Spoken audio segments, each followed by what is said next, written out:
नमस्कार साथियों, आज हम देखेंगे भारतीय समाज में नारी के स्थान पर निबंध।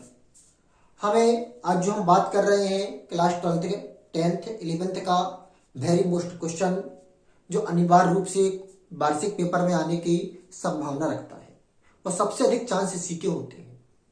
तो आपको निबंध कैसे तैयार करना है, भारतीय समाज में नारी के स्थान के निबंध का ये पार्ट फर्स्ट है।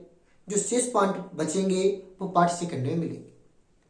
आप कभी भी निबंध लिखें तो आप विशेष तौर पर याद रखें निबंध का प्रस्तावना और उपसंहार यह निबंध की आत्मा होती है। इस अगर आपके दो पॉइंट अच्छे हैं, सटीक है, तो आपका निबंध क्लियर है। और इसके बाद जो मध्य के पॉइंट बचते हैं उन पॉइंट में आप चाहे तो आपने जो अच्छे से देखा नहीं है उससे संबंधित 10 से 20% उससे जुड़ा हुआ लिख सकते हैं। अगर आपको याद नहीं है तो उससे संबंधित जुड़ा हुआ टॉपिक से थोड़ा हुआ, अगर 10 से 20% आपको याद नहीं है तो बना सकते हैं।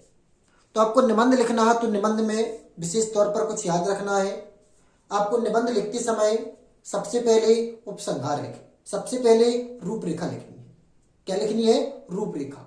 आप ये अच्छी तरह से जानते हैं रूपरेखा अलग से भी आती है 3 नंबर की और निबंध में भी रूपरेखा आती है। बच्चे क्या करते हैं अक्सर कि वो निबंध आया तो निबंध में रूपरेखा नहीं लिखते हैं। वो सोचते हैं कि निबंध की हिंदी में रूपरेखा अलग से लिखी जाती है इसलिए इसमें वर्णन देना है, इस कारण से वो गलत कर जाते हैं।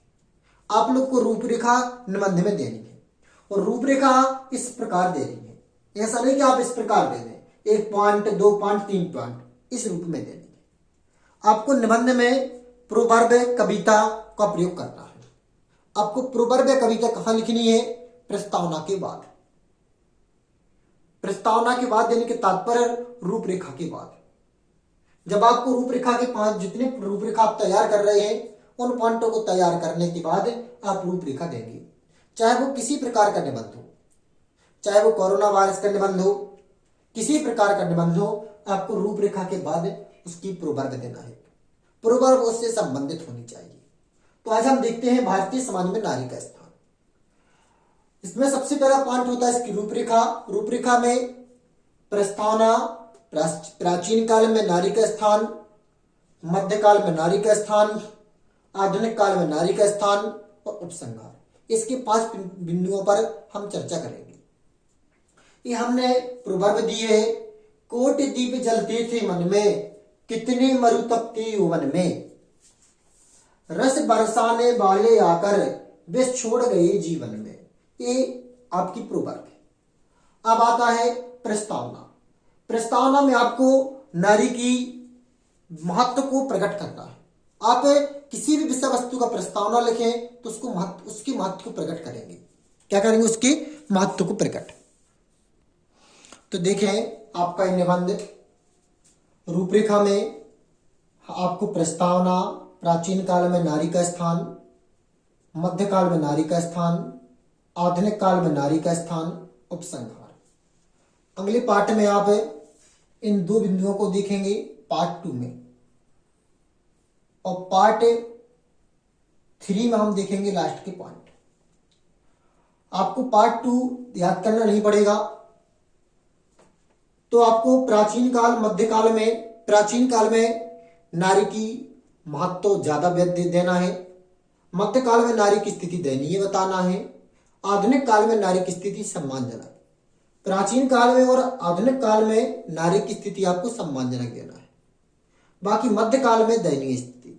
प्रस्तावना में और उपसंहार में नारी का वास्तविक महत्व को प्रतिपादित करना है।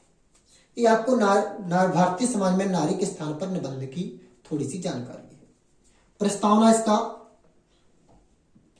सृष्टि के आदिकाल से ही नारी की महत्ता अक्षुण्ण है। नारी के बिना विश्व की प्रत्येक रचना अधूरी है। इस सच किसी ने कहा है, बिना नारी के इस संसार की कल्पना नहीं कर सकते। इसलिए नारी के बिना प्रत्येक रचना अधूरी है तथा प्रत्येक कला छवि रहती है, क्योंकि नारी के माध्यम से ही हम प्रत्येक कला को छवि देते हैं। उसमें कोमलता व कठोरता का अद्भुत मिश्रण है। वह सृष्टि का आधार है। इस सृष्टि का आधार स्तंभ नारी है। नारी मानव की पूर्णता की परिचायक है। एक व्यक्ति तभी पूर्ण होता है जब उसके जीवन में नारी का प्रवेश होता है। तो नारी मानव की पूर्णता का परिचायक है, उसके सपनों को साकार रूप देने वाली है। यह हकीकत है कि नारी ही प्रत्येक पुरुष के सपनों का साकार रूप प्रदान करती है। नारी त्याग और बलिदान का पर्याय है। समाज की रचना विधान में नारी के अनेक रूप है। माँ, प्रेयसी अर्थात प्रेमिका, पत्नी, पुत्री व बहन है। यह अनेक रूप है नारी की। नारी सम परिस्थितियों में कोमलता या देवी का प्रतीक है। यदि नारी समान स्थिति में है, सरस है, सरल है, तो वो कोमलता का प्रतीक है, देवी का प्रतीक है। वही नारी यदि विषम परिस्थिति रह लेती है तो दुर्गा या भवानी का प्रतीक है। नारी पतिव्रता का अद्भुत आदर्श रूप प्रस्तुत करती है, करने वाली सती है। तो कुटिलता और कामांधता में फुफकार की विष कन्या है। जो व्यक्ति नारी को सम्मानजनक स्थिति से देखते हैं तो उसके लिए वह एक आदर्श पत्नी का रूप प्रस्तुत करके सती का रूप है, और जो व्यक्ति उसे कुटिलता और कामांधता, काम वासना के लिए एक मात्र साधन देखते हैं तो उसके लिए वह फुफकारती हुई विष कन्या है।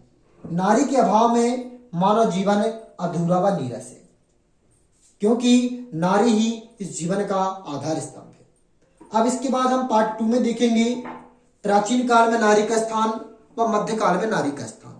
यदि आपको यह वीडियो अच्छा लगा है तो इस वीडियो को लाइक और चैनल को सब्सक्राइब जरूर करें। नमस्कार, जय माता दी, राधे राधे, जय श्री राम।